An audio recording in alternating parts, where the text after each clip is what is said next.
But talking about things authoritarian, talking also about free speech, James, I was pleased to see your comments this week attacking the Albanese government's plans for its new bill to force internet platforms like Twitter and Facebook to censor posts that the government or its agencies claim as misinformation.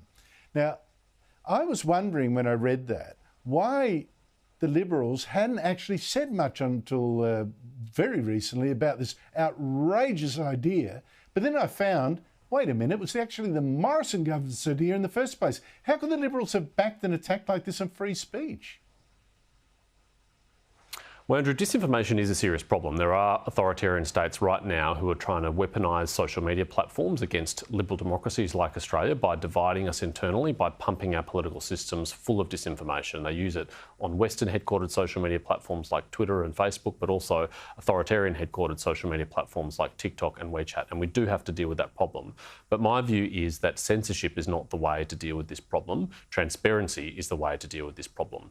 If there are foreign governments who are creating coordinated, inauthentic accounts to try and game the algorithm of a social media platform, well, that should be made obvious to the users of that platform. If they are representing the interests of a foreign state, if they're acting for a foreign state media organisation, for example, well, then users of the platform deserve to know that information. That should be mandated that that is revealed to users. I don't think empowering or encouraging or enforcing social media platforms to engage in even more censorship than they already do is a good idea, because we know in just the last few years that things that were once regarded as misinformation have subsequently turned out to be credible. And the best example of that is the theory. But that's the point.